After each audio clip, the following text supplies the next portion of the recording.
오는 3월 9일 치러지는 20대 대통령 선거에 총 14명이 도전장을 냈습니다. 오늘부터 공식 선거운동이 시작되는데요. 민주당 이재명 후보와 국민의힘 윤석열 후보는 모두 경부선을 따라 하루 동안 서울에서 부산, 부산에서 서울을 훑는 강행군에 나섭니다. 보도에 유미애 기자입니다. 대통령 선거 후보 마감일인 어제 모두 14명이 출사표를 던졌습니다. 역대 대선 가운데 두 번째로 많습니다. 기호도 확정됐는데 1번 이재명, 2번 윤석열, 3번 심상정, 4번은 안철수 후보입니다. 대선과 함께 치러지는 국회의원 재보선 5곳의 후보 등록도 완료됐습니다. 오늘부터는 공식 선거 운동이 시작됩니다. 3월 9일 대선 전날까지 22일간의 총력 승부가 펼쳐집니다. 선거운동 첫날 민주당 이재명 후보와 국민의힘 윤석열 후보는 모두 경부선을 따라 강행군을 펼칩니다. 이 후보는 부산에서 첫 유세를 시작해 대구와 대전을 거쳐 서울로 올라오고 윤 후보는 서울에서 출정식을 열고 거꾸로 대전과 대구를 거쳐 부산으로 가는 하행선 유세에 나섭니다.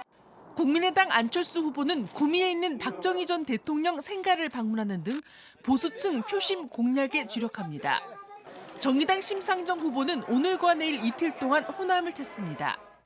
한편 대통령 선거를 22일 앞두고 안철수 후보가 제안한 야권 단일화가 중대 변수로 떠오르고 있습니다. 양측의 신경전이 본격화되는 가운데 저는 단일화라고 하는 것은 지금 시기상으로 추진하기 부적절하고 몇 번 밝혔지만은 포기 후, 후보 사퇴 후 지지 선언 정도가 유일한 방법이 아닐까.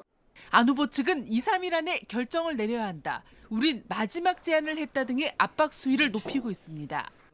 치열한 밀고 당기기 속에 조만간 윤석열 안철수 후보가 직접 담판에 나설 가능성도 나옵니다. JTBC 유미애입니다.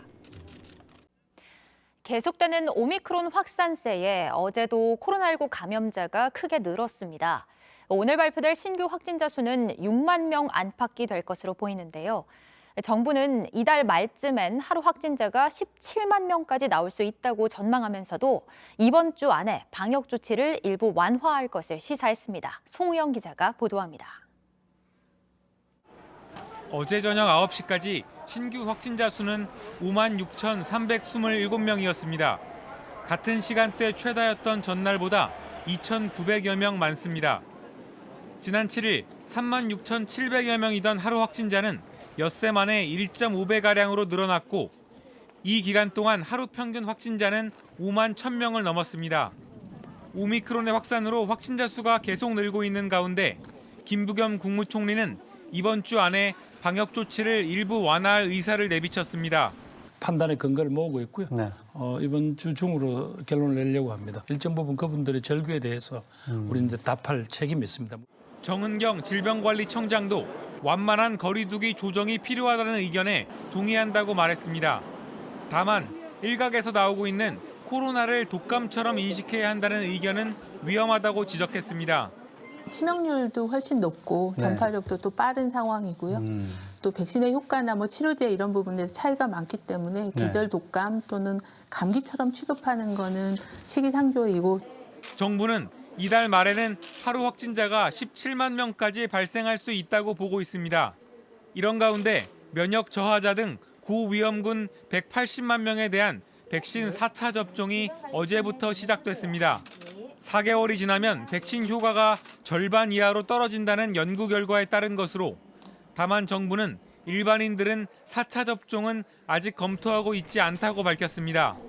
JTBC 송우영입니다. 우크라이나의 운명을 가를 한 주가 시작되면서 각국 정상들의 움직임이 더 바빠졌습니다. 숄츠 독일 총리는 오늘 푸틴 러시아 대통령을 만날 예정입니다. 미국은 우크라이나 수도 키예프에 있는 대사관을 폐쇄했습니다. 자세한 상황 워싱턴에서 김필규 특파원이 전해드립니다. 바이든 미국 대통령과 마크롱 프랑스 대통령은 지난 주말 연달아 푸틴 러시아 대통령과 전화 통화를 했습니다. 돌파구를 마련하지 못하자 이번엔 올라프 숄츠 독일 총리가 모스크바로 날아가 푸틴 대통령을 만납니다. 백악관이 러시아의 우크라이나 침공 예상 날짜로 제시한 16일을 하루 앞두고 이뤄지는 회담입니다. 베이징 올림픽이 끝나고 러시아와 벨라루스의 합동 군사훈련도 끝나는 오는 20일 역시 위험한 날짜로 꼽힙니다.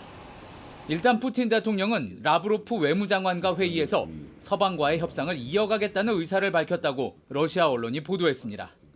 하지만 미국은 여전히 방심할 수 없다는 입장입니다. I would just tell you that it is entirely possible that he could move with little to no warning. 아시아 태평양 순방을 마치고 돌아온 블링컨 국무장관은 우크라이나 수도 키예프에 있던 대사관의 문을 닫는 조치를 취했습니다. 전쟁이 임박했다며 대신 러시아와 떨어진 서부 지역 르비브로 이전해 대사관 업무를 이어간다고 했습니다. 이번 주 벨라루스와의 합동훈련을 끝내는 러시아의 수만 병력이 과연 그 이후 총구를 어디로 돌릴 것인지 전 세계가 우려의 눈으로 지켜보고 있습니다.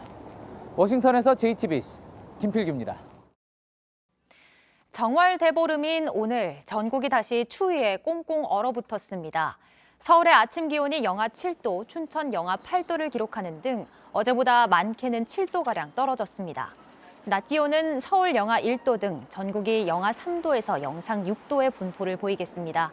내일은 오늘보다 기온이 2, 3도가량 더 내려가 추위가 절정에 이르겠고 오는 주말부터 평년 기온을 회복하겠습니다.